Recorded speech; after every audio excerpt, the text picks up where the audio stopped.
What if I told you that I never knew what consent truly meant until he knelt down by the bed, condom in hand, knees on the floor, and asked me if I was sure? Nobody had ever done that before. And I realized it was only when someone challenged what I thought I wanted that I first thought to challenge myself.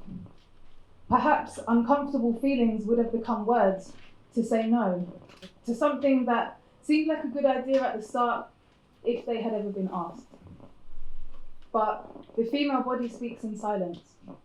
Twitches of hesitation, easily misread, gasping from pleasure or gasping for breath, for a voice, for a choice already made in his head as if my not saying no meant yes. What if I told you that it was through others that I first explored myself?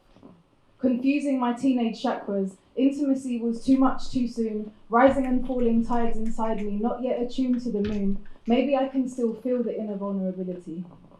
Speaking in quiet sighs from my lips, unheard, many stones unturned. Maybe this is why I sometimes choke on my words. Why I sometimes don't like to be touched. Why my soft places can be emotionally tender. What if I told you that trust can slip through your hands like water, and that once I was peace's perfect daughter, femininity's mistress without master, ever flowing forward faster, and I chose not to believe that there was such a thing as a perfect picture. Concoctions of emotions later creating a toxic mixture, feeling twisted. What if I told you what a long journey it was? Before I arrived at a place where my imperfections were perfect, where I no longer judge myself on false expectations, on echoes of the words of others, where beautiful was something not only accessible but already mine, and self-love was more than just pretty words. What if the blood, sweat and tears it took to arrive here cleansed me of all that went before? What if desire had turned from all that was ugly to all that it was meant for? What if I could read you my heart's whispers? Like a tattoo across the ribs, bleeding through flesh, stealing its nakedness, writing a robe of sorrow. From a wound once internal, that only used to ever get written on my face. Because what lies concealed, the eyes reveal, if you can understand their primitive and sacred language. What if everything in life up to now conspired to this moment? Sitting, pen in hand at 4 a.m, about to be joined by the summer sunrise, or standing on stage reciting in an attempt to process this all over again. Why do we write? Is it because the blank page demands more? Or because some things are easier to express in ink, in silence, in a graceful and subtle dance of dark pen strokes on pale page than they are to speak aloud?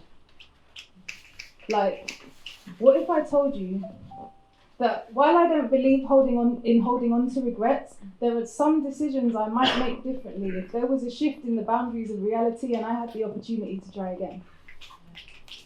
Because safeguarding of the soul was never taught to us.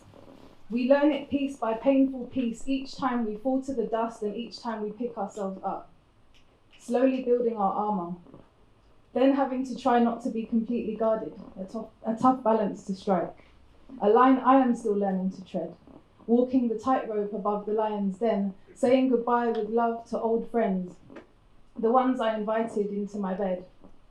You know, those emotions that plagued my sleepless head, whose familiar company was all the night's need. And demons look a lot different in the daylight, if you simply give permission to the sun. Seeds of self-assurance can grow tall if you give them strength to first break through the soil so that they can see the sky they will then reach for. Firmly rooted, so they can't be swayed or broken by painful memories or hurtful words from the scripts of past scenes. And may we all forever remain students of life and all its divine teachings. We can heal if we simply give ourselves permission to let go and let grow, to reach deep inside for that pure forgiveness, knowing it is the best gift we could ever give ourselves, knowing that it was okay to have made mistakes and owned them, to have punished oneself disproportionately, too many years incarcerated without trial, in a self-made isolated cell where cold thoughts form the barrier between you and the love you owe self. Having the key to freedom, but choosing the illusionary safety of the bars, not looking at the window in fear of the vastness of the sky. What if we all learned to sit with our emotions instead of dwelling in them? What if we all learned to kneel beside our higher selves a second and ask, are you sure? In times of all kinds of uncertainty. For if nobody else will have the grace and the presence of mind to do this, we could forever be guided by the moments. See, in each of the heavy bags we carry on our backs, there lies a healing crystal and a message. We must find the value in our baggage and then shed the excess weight.